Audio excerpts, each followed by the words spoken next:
Conversas com Dança, um podcast Pé de Chumbo. Sejam bem-vindos a mais um episódio das Conversas com Dança da Associação Pé de Chumbo. Eu sou a Tânia Martins Ramos e sou uma conversadora. A gravar-nos temos o David Rodrigues e estamos no estúdio da Rádio Movimento em Lisboa. Neste episódio das Conversas com Dança, queremos focar-nos na acessibilidade na dança. Os convidados que tenho comigo hoje são a Diana Azevedo e a Diana Nips. Passo a apresentá-los. Diana Azevedo iniciou-se no balé e violino aos 6 anos, tendo mais tarde aprofundado a sua formação em dança inclusiva, danças europeias, dança oriental e teatro. Desde 2009 dedica-se à formação de públicos específicos e à dança na comunidade, promovendo a inclusão através do movimento. É cofundadora do projeto Síncrone e diretora artística do projeto Ajudança. Participou em iniciativas internacionais como o Meet Pro 2022 e desenvolve projetos europeus no âmbito do programa Erasmus+.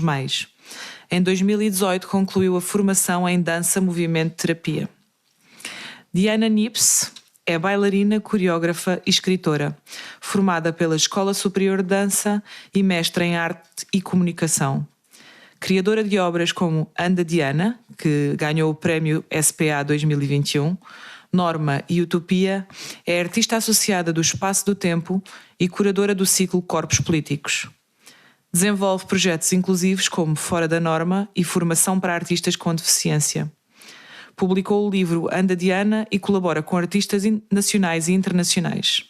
Bem-vindas.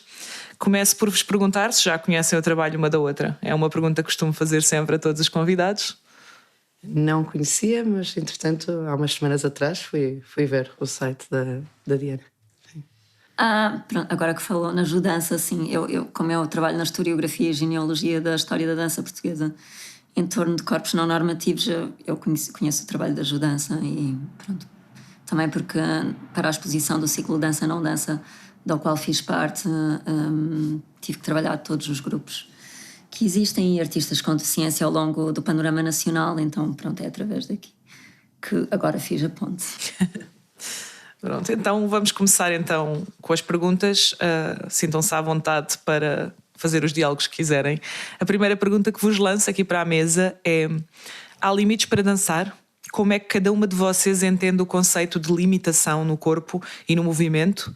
E de que forma é que isso influencia a criação artística e pedagógica?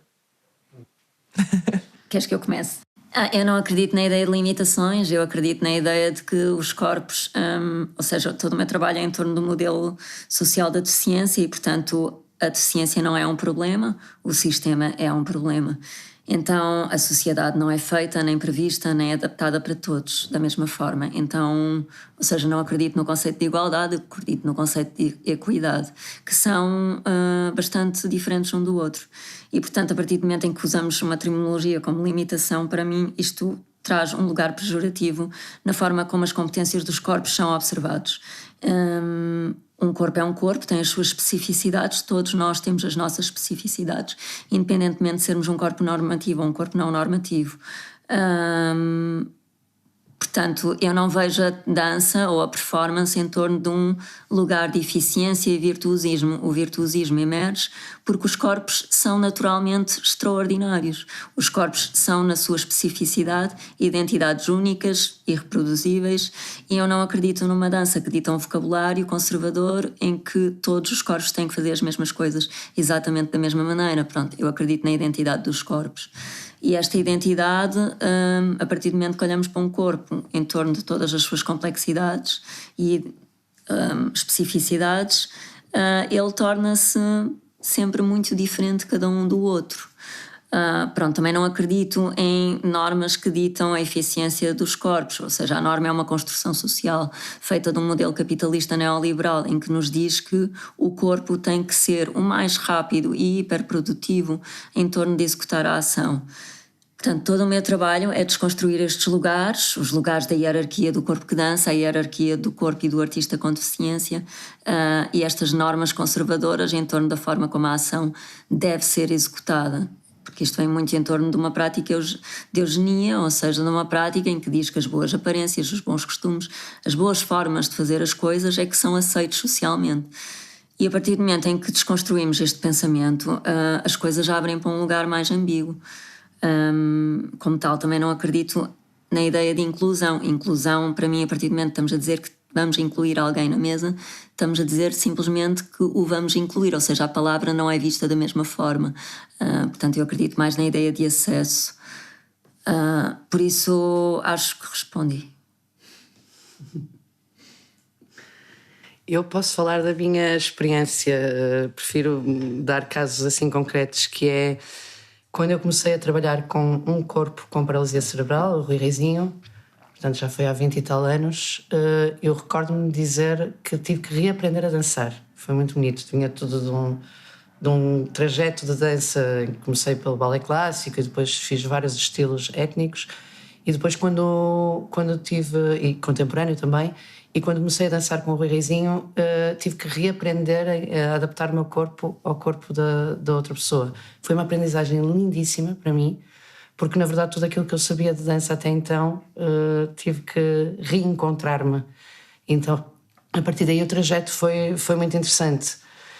Depois destas experiências que tenho tido fora do país também, e cá também, era o que a Diana também estava a dizer. Catalogar um corpo não deficiente e um corpo deficiente, para mim, é uma coisa que não faz sentido. Primeiro tens vários tipos de deficiência e tens vários tipos de estar na deficiência também. Portanto, uma pessoa com autismo, uma pessoa com paralisia cerebral, não são todas elas, não podem estar todas elas no mesmo saco. Então, nas minhas formações, o que eu adapto é ao indivíduo, não é? E é isso, a dança-terapia, a dança-movimento-terapia também faz isso. Vamos fazer uma adaptação a cada indivíduo. E a partir daí fazer com que haja equidade na formação que estamos a dar. E que cada indivíduo sinta que tem o seu papel lá dentro e que tem a sua liberdade para se expressar. E toda aquela ideia que temos da dança em si desconstrói-se, não é? Porque o movimento do corpo é belo por si só e não tem que ser catalogado num estilo de dança. E para mim essa é a beleza da dança. Obrigada. Falaram aí num tema que teve a ver exatamente com não falar sobre limitação, mas falar sim sobre acesso, sobre acessibilidade. Como é que acham que tem evoluído a acessibilidade na dança em Portugal? Sei que é uma pergunta não fácil de responder, mas que mudanças têm observado ou sentido na pele no que diz respeito à criação, programação e participação de artistas com deficiência ou com diferentes corpos? Agora, se calhar, começas tu nesta pergunta. Okay. Tem havido, eu não gosto de ser negativa nas coisas, tem havido uma pequena mudança em Portugal. Pronto. Nomeadamente a GDA tem um programa de Artes Sem Barreiras que promove o apoio a pessoas com deficiência, artistas com deficiência. Mesmo a nível de auditórios e tudo mais, do que eu tenho visto é que tem havido cada vez mais construção de auditórios em que tem acessibilidade para cadeira de rodas e não só. No entanto, conseguir-se vender um projeto de dança inclusiva é mesmo muito complicado em Portugal. Conseguir vender algo que inclua deficientes, continua a haver ainda aquele estigma de que quando trabalhas com deficientes, trabalhas numa área social e não numa área artística. E eu, desde que comecei a trabalhar com deficientes, sempre promovi a ideia de que eu não estou a fazer trabalho social, eu estou a fazer arte, independentemente do corpo que esteja à minha frente. E isto para mim é o mais importante, e as câmaras ainda não estão sensíveis a isso, não é? Há muita tendência para gostávamos muito que viessem cá dançar, mas não há orçamento. Pois, mas nós somos artistas, somos profissionais da área. Pensei que fosse um projeto social que pudesse vir cá gratuitamente e que pagávamos só as viagens. Não é possível. Eu não trabalho com os projetos com quem trabalho, tenho que pagar um cachê como pagam noutros projetos que eu tenho sem deficientes. E isso ainda é muito complicado em Portugal. Eu sinto que houve alterações significativas ao longo da última década, que foi o meu termo de comparação, que foi quando eu me tornei uma pessoa com deficiência. Portanto, eu não nasci com uma deficiência, eu adquiri uma deficiência. E como tal, a minha forma de pensar e observar o mundo é muito diferente de alguém que nasceu com uma deficiência, porque a palavra e a voz de uma pessoa com deficiência é constantemente anulada. E eu sinto uma alteração muito grande, principalmente no setor da dança, mas também porque, de certa forma, eu fui um bocadinho insistente na forma como trabalhei o mercado e porque não conseguia compreender certas coisas, como trabalhos de companhias de inclusão que existem há 20 anos e ainda assim circulavam no panorama nacional e os espaços continuavam a não ser adaptáveis, com camarins acessíveis a todos, com casas de banho adaptadas, pronto, então acho que de certa forma, por eu não conseguir aceitar a ideia de injustiça desde muito nova, isso faz com que seja um campo de batalha para mim, porque se há coisa que eu não consigo compreender é a injustiça e o meu cérebro entra ali num hiperfoco que não consegue sair. E então, pronto, mas isso não falo só de acesso, falo de muitos outros campos na vida. Se há coisas que eu não consigo aceitar, é o facto de haver uma questão de privilégio em torno de uns em função de outros. Então, esta ideia de privilégio para mim é obsoleta e por isso entro ali num hiperfoco de chatear o setor e as estruturas, e aquilo acaba por mudar, o que é fixe, porque depois eu, quando vou circular o meu trabalho, por exemplo, em Leiria, partiram o camarim só para torná-lo acessível para mim, meteram lá uma cadeira dourada e tudo, um trono para eu tomar banho, que eu achei incrível. Ou seja, há uma insistência, há uma resistência e que tem alterações significativas. E principalmente nas áreas metropolitanas de Lisboa-Porto, é mesmo muito diferente do que acontecia na última década. Também existe, ao contrário do que a Diana diz, eu sinto que existe uma maior vontade de trabalhar grupos marginalizados de uma forma mais justa, mas pronto, se calhar também é por ter o meu nome associado que gera uma espécie de tokenização e instrumentalização de manchete. Muitas das vezes, mas que ao mesmo tempo nós não conseguimos mudar o sistema se estivermos fora dele. Então há também muito trabalho de dedicação, muitas das vezes pro bono da minha parte, também porque são coisas que eu acredito que faz parte da responsabilidade social. A única questão é quando um ativista está demasiado cansado, outro deveria de avançar e tomar o seu lugar. O problema é que quando não existem pessoas formadas nessa área ou ativistas que saibam como trabalhar estas questões, o que acontece é que isto fica centrado em 2 pessoas, 1 pessoa, 3 pessoas, o que se torna bastante exaustivo, porque tudo na vida é um campo de batalha. Então não é só o trabalho, é a vida social, é tudo o que está relacionado com a vida da pessoa com deficiência. Então acho que é isto. Acho que há aqui um exemplo muito claro de que as mudanças significativas nunca são suficientes, porque vimos nas eleições de ontem o que aconteceu, e que os privilegiados continuam a achar que se sentem no direito de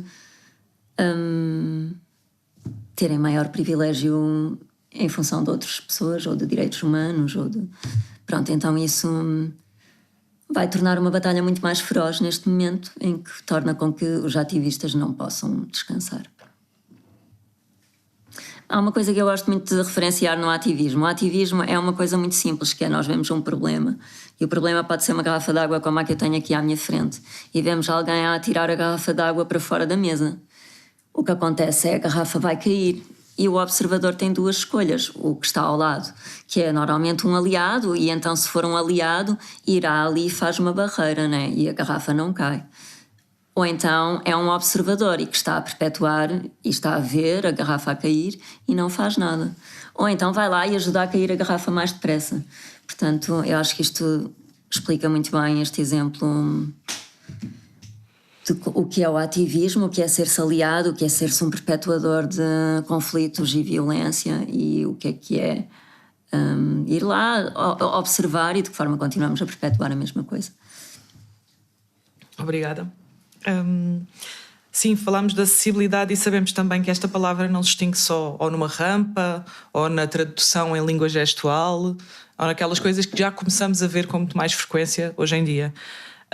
Como é que podemos também pensar essa acessibilidade assim, de uma forma mais ampla, desde os acessos físicos aos espaços, que já mencionaste, até à linguagem estética, à comunicação, à representatividade nos palcos? Como? Acho que já falamos um pouco sobre isso em vários momentos, não é? Para mim, a minha experiência é poder haver mais representatividade de grupos inclusivos no panorama nacional artístico. okay? Seja a nível de festivais, seja a nível de salas de espetáculo, tudo mais. Em Lisboa sei que está muito mais forte isso e que existem alguns grupos que conseguem ter uma grande representatividade e poderem ter financiamentos, mas não tanto no Porto, na minha área. Não está a acontecer tanto isso. Somos poucos, mas mesmo assim não temos os apoios necessários para que tal aconteça. Portanto, isso para mim seria a principal questão, porque havendo isso, depois há a vontade dos grupos se juntarem e fazerem acontecer. Em relação ao resto da acessibilidade, posso falar também da experiência do interior de Portugal, que tenho ido também fazer alguns espetáculos no interior de Portugal. E acontece muitas vezes esta questão, que há um bocado a Diana estava a falar também, de terem que partir um camarim para... No meu caso, nunca chegaram a partir nenhum camarim e tivemos que carregar as cadeiras de rodas em peso pelas escadas acima. Já me aconteceu isso várias vezes. E várias vezes que me tive que chatear e à última hora terem que arranjar rampas de metal com chuva a cair em cima das rampas e coisas assim deste género E nós temos que fazer toda a força do mundo para que a pessoa que está na cadeira de rodas não caia por ali abaixo, porque está a chover e a rampa escorrega e não é fácil. Não é fácil. Toda a logística de ensaios, não é? Principalmente quando estamos em residência artística e são vários dias seguidos de trabalho, não é?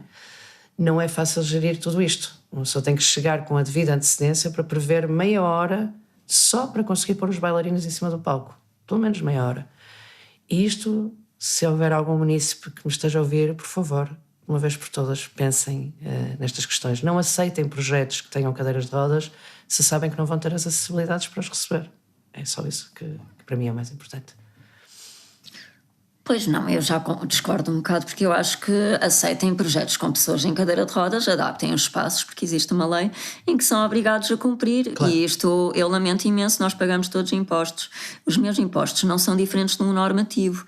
Eu pago muito dinheiro por mês para ter acesso às mesmas coisas que um normativo, tendo em conta que tenho um corpo específico, portanto eu quero o mesmo direito que os outros e eu compreendo que dá muito trabalho, que custa muito dinheiro, mas se isto fosse feito de raiz, nada disto seria um problema. Agora o que eu vejo é câmaras a adaptarem teatros e nem a adaptarem teatros, é a reformularem os teatros porque os teatros estão a cair e a não porem planos de acessibilidade quando estão a reformular, e isto para mim é crime. Isto é criminoso porque no sentido de que não estão a mudar e a aceitar uma lei que já existe há muito tempo, pronto, e cada vez se tornará pior com o discurso que existe, porque vamos culpar todos os marginalizados dos problemas da má gestão do Estado, que é o que está a acontecer, né? Então, isto é um discurso anos 50, 60, né? Então estamos a retroceder. O que será altamente problemático. Eu, se calhar, também na ideia do que é um artista com deficiência, tenho a minha pequenina bolha de privilégio, que é as pessoas amocham e fazem o que eu digo, mas porque eu não vejo limites. Eu, se tiver que pôr um processo em tribunal, eu vou pôr neste momento. Ou seja, eu não estou para levar com discriminação constante, porque já levo com isso de uma forma... Eu levo com capacitismo todos os dias de manhã à noite, no Uber, no hospital, no whatever, com coisas muito pequenas que infantilizam ou são condescendentes ou paternalistas, e quando eu estou no palco sou o supra-sumo da Diana Nips, é incrível, mas quando eu saio do palco não é a mesma coisa. Então é quase, eu tenho que andar com cartaz a mostrar uma imagem minha em cena para as pessoas olharem para mim da mesma forma que olham para um normativo, e que isto não é um lugar muito justo. Porque todos nós eventualmente iremos ter alguma espécie de divergência no corpo ou limitação que nos impedirá de subir uma escadaria. Pronto, eu acho que é muito injusto ter que colocar a pessoa com deficiência em lugares constantes de humilhação, o que nos torna filósofos de humilhações constantes, que é de estilo estamos constantemente a aceitar e a ter que lidar com situações menos condignas à nossa existência e de uma forma graciosa, em que depois os privilegiados dizem porque os ativistas não têm paciência. E eu, amiga, queres mais paciência? Sabes o que é teres que pedir por favor para ir a uma casa de banho adaptada? Não sabes, porque são coisas básicas. Agora, eu para sair de casa tenho que perceber se aquele espaço tem uma casa de banho, se aquele espaço tem um degrau. Isto dá muito trabalho para gerir a vida. Isto significa que eu estou constantemente a fazer chamadas e o risco de eu chegar ao sítio e aquilo correr mal é enorme. Ou seja, eu vou ver muitas vezes espetáculos em que apanho surpresas e olha, isto afinal tem escadas, tens que ser carregado ao colo. Eu tenho um grande risco de fraturas. Se eu cair, pergunto-me se o teatro vai reembolsar esta questão. 2, se eu for de saia e ser carregada, estou a dar um espetáculo. Tudo bem que eu faço parte do setor cultural, mas na minha vida, no meu dia-a-dia, eu não quero ser performer. No meu dia-a-dia eu quero ter uma vida pacífica em que eu entro num carro de um Uber e não estou a ser evangelizada ou não está um Deus vai-me curar e simplesmente ir em silêncio a viagem. Mas não, todas as pessoas neste momento são muito boas pessoas por aceitarem uma pessoa com deficiência num carro. Todas as pessoas com quem... E isto é... Só, ok, pronto, já estou a levar com isto outra vez, pronto. É cansativo, vim fazer terapia para o podcast, viram? Não, está ótimo. Acho que estamos todos a precisar de terapia hoje, não é? Pronto. Eu posso acrescentar uma coisa que tu disseste, é que eu percebo a tua revolta, percebo, não sei na pele o que isso é, mas os meus bailarinos, é uma diferença quando estamos em Portugal ou quando estamos fora de Portugal. Sabes? É abismal. Eu posso dizer que tive um mês na Alemanha e que foi pior do que em Portugal. Olha, a experiência na Alemanha não tive, foi maravilhosa. Não. Depende do país que estiveste, de que zona. Estive em Frankfurt. Pronto, olha, a minha experiência não foi assim, não é incrível na Alemanha. As piores situações de discriminação que eu tive foi na Alemanha. Sério? Mas eu acredito que também que a tua percepção às vezes também não seja bem igual à da pessoa com deficiência. Porque apesar de trabalhares com pessoas com deficiência, continuas... não tenho. Então é isso. E o discurso neonazi está instauradíssimo na Alemanha, em que as pessoas, cada vez mais com a ascendência da extrema-direita, cada vez mais se sentem no direito de dizer coisas muito bárbaras ou de a acessibilidade não funcionar. Agora, eu posso dizer que eu já tive problemas gravíssimos na Alemanha com uma companhia aérea em que eu comprei um bilhete para o corredor e na ida para lá eu consegui viajar no corredor porque tinha uma lesão na anca e era mais fácil para mim para andar para ir à casa de banho. E na vinda embora eles recusaram-se e meteram-me na janela porque mudaram a minha assistência, o nome da minha assistência, porque acharam que eu não andava. E me recusaram de ir no corredor ao ponto de vir o capitão e dizer que me ia chamar a polícia e expulsar do avião se eu não fosse à janela. Portanto, eu tive um ataque de pânico e ninguém foi capaz de gerir isto. As viagens são terríveis, eu não vou dizer o contrário. As viagens de avião são terríveis. Eu só tenho viajado com este tal colega meu, Rui Reizinho, com ele é que tenho feito viagens e é kafkiano dentro dos aeroportos. É mesmo kafkiano. Pronto, mas eu acho mas depois à chegada, a Alemanha foi assim para mim o país que se distinguiu mais até agora. De todos os que viajei, existem realmente acessibilidades, tanto a nível de passeios, ou seja, posso ir passear, fazer turismo com os meus bailarinos, porque existem acessibilidades. Os passeios, há rampas que passam a passadeira, há outra rampa do outro lado. Em Portugal, isto é ridículo. Em Espanha também. Temos uma rampa de um lado, passas a passadeira do outro lado, tens um degrau e ficas ali no meio da rua. E o que é que fazes? Tens que contornar, porque depois há uma rampa a seguir à esquina. Pronto, isto é comum a ver. E na Alemanha não senti isso. Em Frankfurt, não sei como é que é o resto da Alemanha. A cidade está bastante, por exemplo, as cidades eu sinto que no norte da Europa estão bastante preparadas, centro, whatever, estão bastante preparadas em função da calçada, ou são cidades mais planas também, maioritariamente, que estamos estes centros. Mas de qualquer forma, o capacitismo interior, intrínseco, é mais complexo de lidar. Mas também porque já existe também uma grande discriminação em torno de tudo o que não for alemão, por exemplo, na Alemanha.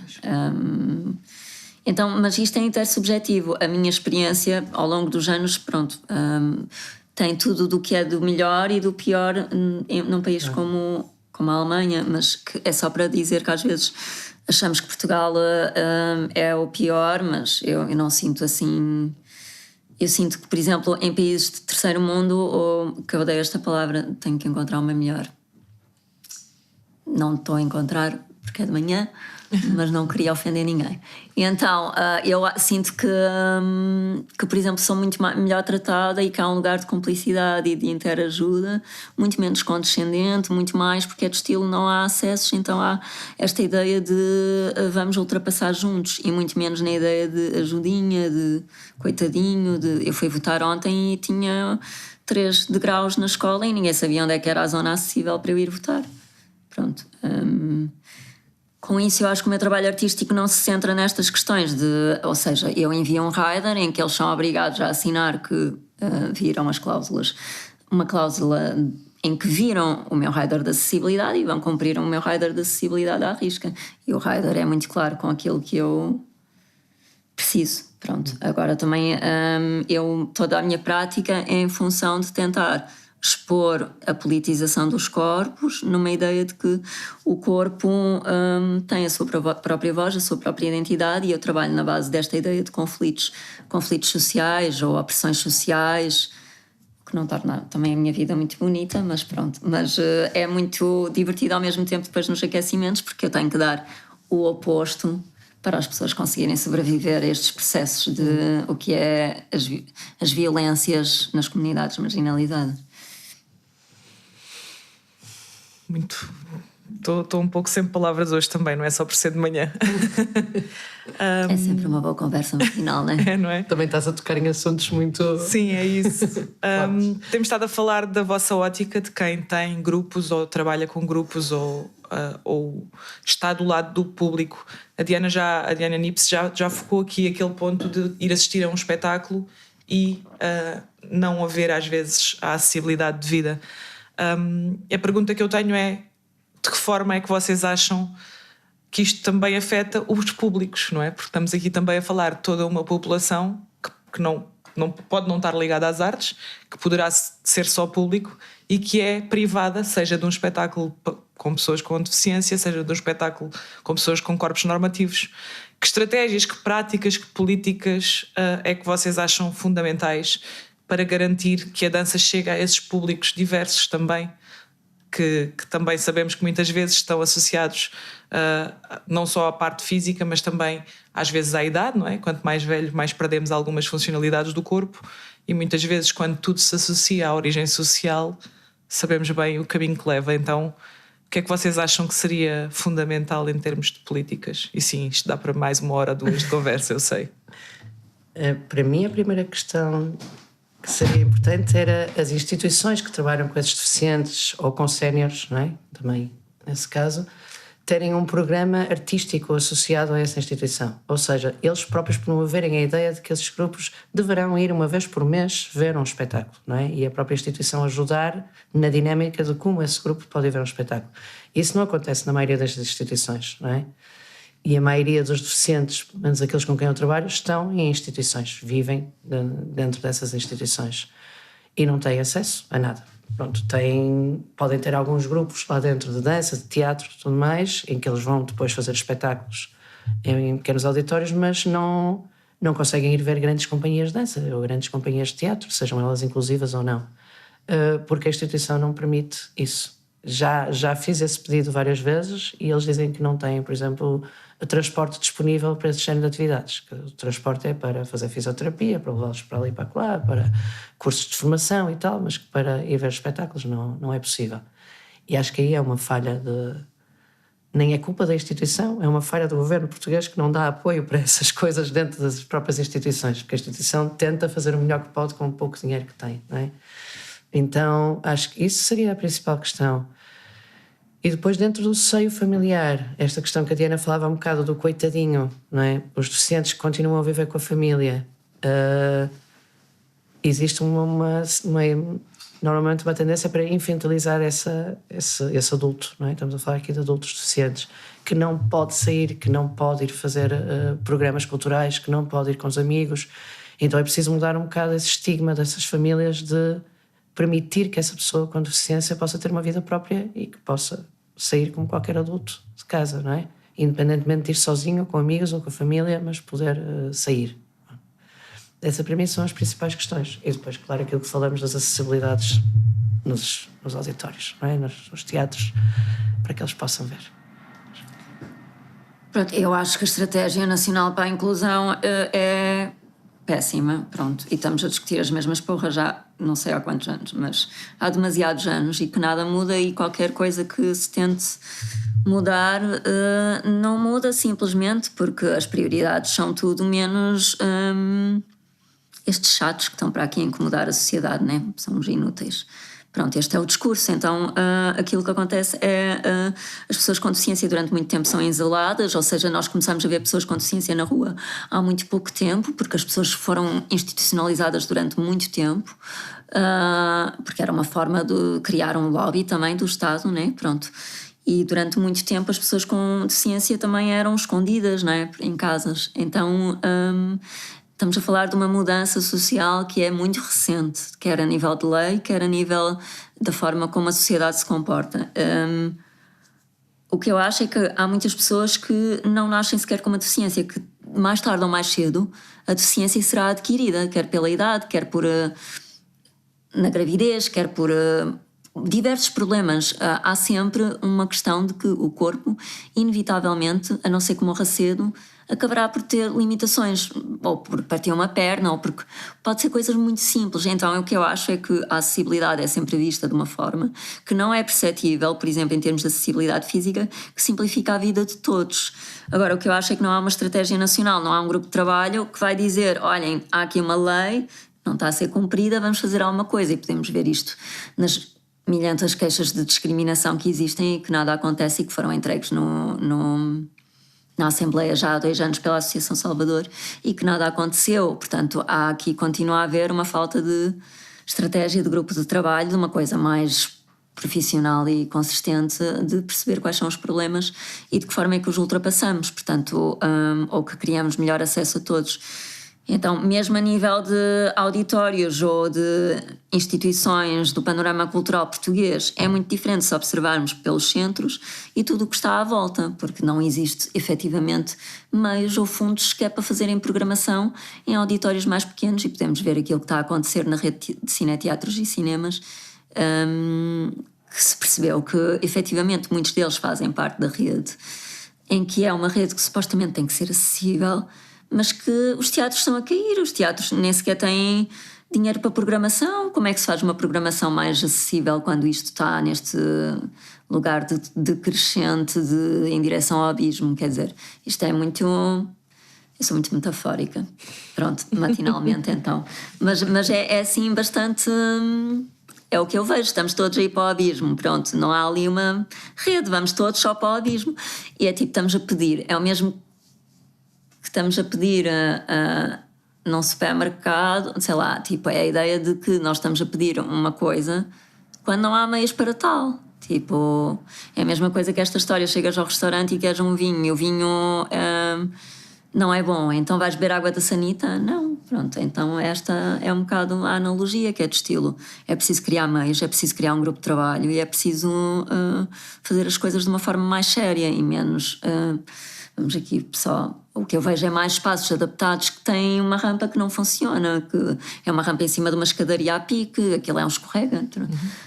Ou seja, ou muitas das vezes as casas de banho que estão cheias de produtos de limpeza. Isto é o habitual no país. Agora, eu acho que ainda assim nós temos que perceber que nós, mesmo para boicotarmos, por exemplo, a restauração em torno de más práticas, não nos esqueçamos que os franchisings são os únicos que continuam a ter as casas de banho adaptadas.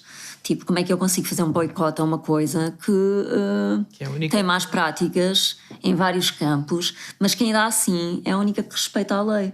Pronto, então é assim... No outro dia fui ao Porto, a Gaia, e fui a um café e tinha uma casa de banho acessível e eu fiquei super feliz. Então era quase a minha amiga assim, nossa... Estás bem feliz? E eu, pois, porque isto de facto é uma raridade. Então como é que... Esta é a minha terra. Pronto, como é que isto pode acontecer e, tipo, efetivamente tem impacto na vida das pessoas. Eu acho que nos esquecemos disto, mas pronto. Acho que a estratégia a nível cultural não pode ser só vamos fazer isto. Eu acho que isto tem que haver um departamento. Se nós formos olhar para a Câmara de Lisboa, há vários departamentos para todas as coisas. Mas quando falamos de inclusão, há um balcão de inclusão... Há os da inclusão do urbanismo para os dísticos, mas não há um departamento que trabalhe as coisas de uma forma mais funcional. Pronto, e estamos a falar da capital, né? Pronto, então eu acho que há aqui várias camadas que não é só dizer vamos pôr rampas, vamos criar acessibilidades, vamos fazer espetáculos inclusivos. Eu acho que isto tudo implica uma estratégia e verdadeiramente um interesse em torno dos governantes que agora só vai piorar. E pronto, estamos a chegar ao fim da nossa conversa. Vou deixar também uma pergunta, que também já é um clássico meu. É se existe alguma pergunta, desafio que queiram colocar uma à outra. Não estava preparada para isso. Nem eu. Elas estão a pensar. Estou a traduzir, visto que isto não tem imagem, Exato. não é? O que é que eu sinto como sendo nortenha do Porto? Apesar de estarmos na segunda maior cidade do país, existe um fosso entre Lisboa e Porto. Um fosso a nível cultural. Não só na área da inclusão, mas também na área artística em geral. Como é que nós podemos unir? Por exemplo, vou falar da minha experiência nas danças europeias, no folk, no baile folk. O David é músico também, que nos está aqui a gravar e sabe, e a Tânia também, que trabalha nessa área. Todos sabemos que, por exemplo, o Festival de Danças foi o primeiro que criou uma conexão entre os vários artistas a nível nacional. Okay? E neste momento existem vários pequenos, grandes, médios festivais que permitem essa conexão. E nós vamos nos encontrando ao longo do ano e criando sinergias entre todos nós. Na área da dança inclusiva, existe realmente ainda um fosso. Okay? Como é que nós poderíamos criar uma sinergia entre Lisboa e Porto? Já nem falo do resto do país. Pronto. Isso depois, por acréscimo, poderá acontecer, porque eu tenho contactos no Norte, e tens contactos no Sul, ou temos contactos no país inteiro, não interessa. Mas como é que poderíamos criar uma sinergia maior entre Porto e Lisboa de maneira a fazermos projetos conjuntos, a criarmos residências conjuntas, espetáculos conjuntos, de maneira a que isto ganhasse mais força a nível nacional? Esta é a minha pergunta.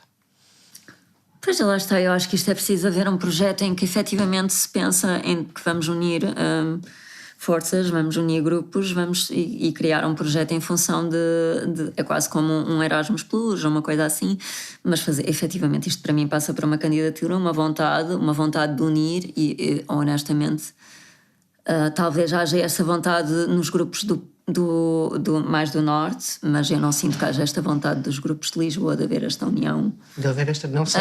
Pelo menos entre os grupos, pelo menos de cá de Lisboa, não sinto que existe essa vontade. Portanto,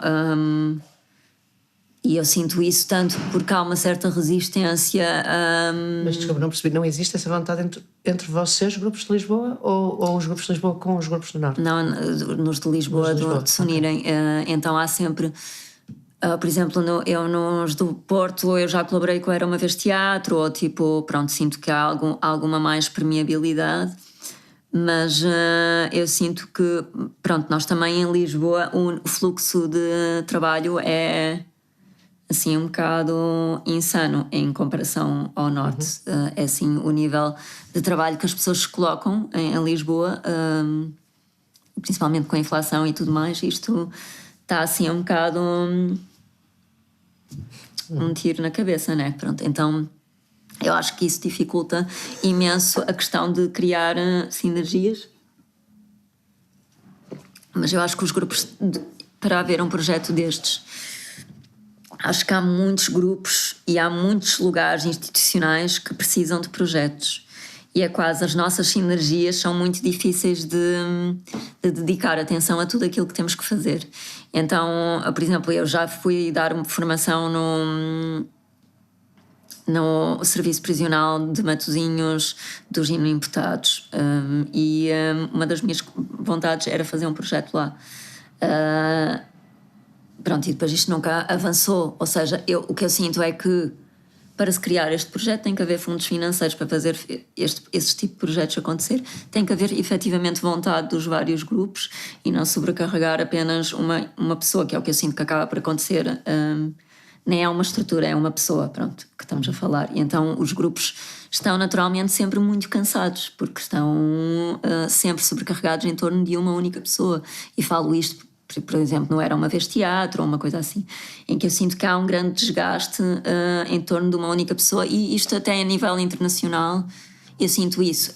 Os projetos mesmo europeus que estão em torno de práticas mais inclusivas são sobrecarregados em torno de uma única pessoa, o que faz com que se torne muitos projetos, muitas coisas ao mesmo tempo, em que se desgaste, um nível de desgaste burocrático e até para conseguir financiamento é tremendo e que se torna muito difícil. Eu costumo dizer que há fases do ano em que eu tenho que deixar de ser bailarina para ser produtora, porque que passo horas a escrever projetos. Sim, dias, meses. Coreógrafa e bailarina e escritora, e escrever projetos e burocracias é a minha praia. É quase e depois ainda vou ajudando outros artistas com deficiência que querem fazer candidaturas e não sabem fazer, e eu vou lá e ajudo.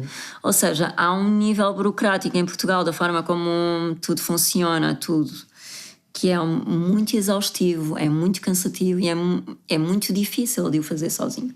E principalmente se falamos de artistas com deficiência que já têm um ritmo diferente, que é o creep time, já têm toda uma série de especificidades em que tudo na vida é bastante complicado. Isto gera aqui um lugar que ainda por cima que é trigger, né? Que é violento, que é viver num lugar de violência e de hiperprodutividade que eu acho que ninguém devia de viver. Mas pronto, o que eu acho é que deveria de ser desenhada uma estratégia, um grupo de trabalho em que efetivamente é necessário trabalho com instituições de pessoas que estão institucionalizadas, com teatros, eu acho que isto deveria de ser observado de uma forma muito maior. Claro. Então não é só... Porque um projeto pequenino não tem alterações significativas no mercado. Não tem. E eu dedico muita energia a este projeto pequenino para dar tudo a estas duas pessoas... Ou eu acho que, honestamente, é um desperdício de energia, porque depois as coisas não são desenvolvidas, depois é muita gente, depois é muito trabalho, é muito desgastante e depois a coisa é pequenina. Então é quase de que forma, tipo, há montes de projetos, a Fundação La Caixa, de fundos, a Fundação La Caixa, a Gulbenkian, os panos, todos estes projetos que implicam práticas de inclusão, de que forma é que isto não se poderia unir e tentar criar efetivamente um grupo de trabalho em que se chegasse a todo lado, ou a mais lados, fazer uma estratégia que funcionasse, um projeto de 1 ano, tipo, que tivesse várias coisas, tal como também formação em torno do pensamento, porque eu sinto que uma das questões que é um dos maiores problemas é que não há discurso em torno do disability arts. E as pessoas não têm informação em torno disso e muitas das vezes, mesmo nas instituições, quem está a dar formações não tem informação em torno disso. Então o discurso continua muito superficial. E que eu acho que isso, fazer um projeto ligado a estas questões dá muito trabalho. Tipo, efetivamente, criar sinergias dá muito trabalho, é muito complexo. E, por exemplo, eu tenho um projeto que é o Reunião, que é um projeto com a Inês Coias e a Mia Menezes, e que estamos a fazer grupos de trabalho com várias instituições, de associações de pessoas com deficiência e tudo, e para tentar perceber a lei, para tentar perceber como trabalhar estas questões. Isto é uma obra de teatro legislativo, então terá essa componente de perceber como oferecer estratégias para mudar as coisas. Mas que só isto, enquanto tu tens os 10 mil projetos da vida, é insano. Porque dá para perceber em torno da historiografia que a lei não funciona, que não existem soluções concretas e que as coisas continuam a adaptar-se ou a mudar em função da empatia de certas pessoas. E a partir do momento em que discutimos direitos humanos através de um lugar empático, isto é um problema. E não é observado como um direito, é observado como estou aqui a dar uma mãozinha a ajudar. Pronto, esta é a minha perspectiva, mas honestamente não ofereci nenhuma solução. Mas dar alimento para pensar é sempre um início de uma solução. Portanto... É só porque o que eu acho, por exemplo, mesmo na investigação que eu fiz do grupo Dança Não Dança, do grupo do ciclo para a Fundação Carlos de Gulbenkian com a Parasita...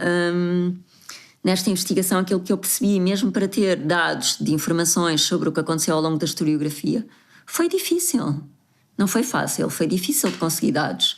Só acesso aos vídeos, acesso ao trabalho de grupos que têm 25 anos e tipo, há uma certa resistência ainda assim de eu vou dar o que é meu, pronto, e que eu penso, nossa, estou a tentar fazer o máximo para potenciar o trabalho de uma forma que tenha percepção para o exterior e há resistências. É quase como isto é meu. Isto é meu, eu não sei se quero partilhar ou colaborar. Porque depois vou perder o que é meu. Pronto, é um bocado isto que eu sinto que existe. Sim, esse estigma existe em relação às artes em geral em Portugal. O que é meu, o que é teu, eu também sinto isso. Sim. Agora sinto que o Porto também é muito difícil de colaborar. Eu demorei muitos anos para conseguir apresentar o que quer que fosse meu no Porto. Então há assim uma coisa que é o Porto está centrado nele próprio. Pronto, e Lisboa depois está aqui nestas 10 mil focos que depois também vai perdendo atenção, e que há um certo privilégio de quem consegue ter esta correlação Porto-Lisboa. Pronto, eu acabo por conseguir ir apresentar o meu trabalho muitas vezes no Festival DDD, ou de ter aqui uma relação um bocado mais próxima com o Teatro Municipal do Porto, mas pronto, que eu sei que é um privilégio, e ainda assim se centra numa ida por ano, né? Ou de 2 em 2 anos. Nós sentimos ainda mais isso no Porto. As portas de Lisboa estão muito fechadas para projetos que venham de outras zonas do país. É muito mais fácil para os artistas de Lisboa conseguirem ir ao CCB, é quase impossível para nós conseguirmos contratos. Não, eu não acho que seja fácil para os artistas de Lisboa irem ao CCB. Mais fácil. Nem como público, quanto mais como... Mas pronto, o CCB do Better, pronto, sim, é o que eu tenho a dizer. O exemplo que dei se calhar não foi o melhor, mas sim. Mas se formos observar as programações, em Lisboa há muita programação, há muitos teatros, há muita coisa a acontecer. E depois o que acontece, há uma hiperprodutividade que uma pessoa quer ir ver um espetáculo e nem consegue, porque está 10 espetáculos ao mesmo tempo no mesmo fim de semana. Então é assim uma coisa um bocado punk, porque é de estilo, há muita coisa. E o que eu sinto é que vem muita coisa de fora, que tem muito mais legitimidade do que o trabalho feito em Portugal, porque depois tem todo um nível de recepção e de suporte dos países de origem, não é? E de recepção muito diferente, mas que eu acho que também não há muita vontade por parte das grandes instituições de fazer trabalho de inclusão que tenha um caráter institucional mais de solidariedade social. E a partir do momento em que algumas pessoas estão institucionalizadas, isso é um problema. Mas enquanto não existir assistência pessoal e for um projeto piloto, isto também não muda. Então isto é aqui estamos aqui numa... Não, sei convencer-se. E os nossos parceiros de Espanha têm todo esse apoio domiciliário e que já funciona. E então em Portugal, como está aqui tudo num projeto piloto da assistência pessoal e tudo mais, isto... gera um nível de dependência muito grande. Sim, por exemplo, nos projetos europeus é muito fácil conseguir pedir ao Erasmus, na minha experiência do Erasmus+, é muito fácil pedir um extra financiamento para um apoio pessoal e não é sequer questionado, não é? Tipo, se eu vou com deficiente, eu preciso de um assistente pessoal. Ponto final. E esse dinheiro existe. E está previsto no Erasmus+, um dinheiro a mais para eu poder ter assistente pessoal para cada um dos deficientes que vai comigo. Cá se pedes isso num financiamento, ria-se quase. Sim, tu podes justificar, mas como é que tu consegues não... É assim, depois já há aqui este problema que é tipo, qualquer estrutura que seja uma coisa que esteja mais relacionada a um caráter social e que não seja profissionalizada da dança, isto para ter um financiamento público é difícil, não é fácil. Tipo, não vais à DG Artes e eles vão te dizer, mas o que vocês fazem é terapia ou whatever, pronto. Então há aqui um lugar, só que esquecemos que durante muito tempo as pessoas com deficiência foram excluídas, não havia formação profissional, as escolas sentiam-se no direito de negar-se formação profissional, ou seja, estamos em mudanças muito significativas ao longo destes 5 anos, mas que são pequenas em função de que já deveriam ter acontecido há mais tempo. Surtirem efeitos. Mas sim, o que eu acho que vem um bocado desta ideia de vontade mais de partilhar e que estas coisas depois vão-se construindo colaborações futuras, mas que eu acho que parte do início de conversar, discutir, debater, pensar em conjunto. E o que eu sinto que no Disability Arts português é que não há muito esta vontade de pensar em conjunto. Há ainda uma certa resistência de... estão a tirar o meu bolo, pronto. Tu vens cá, estás-me a tirar o meu bolo, a minha fatia de bolo. Pronto, então e porquê? Porque isto é muito precário tudo, não é? Tipo, o setor cultural é precário, o setor da inclusão é precário, as câmaras estão na precariedade porque nós não somos o Tony Carreira. Pronto, tudo isto. Pronto, acho que chegámos ao fim da conversa. Gostávamos de deixar a conversa com umas palavras de esperança, mas acho que hoje estamos todos ainda numa noite escura. E queria agradecer a participação e queria que esta conversa fosse ouvida, queria que todas as conversas fossem ouvidas, por isso partilhem-nas. Partilhem-nas porque só quando chegar toda esta conversa a mais gente é que estas questões passam para a mesa de discussão. Muito obrigada. Obrigada eu pelo convite. Obrigada.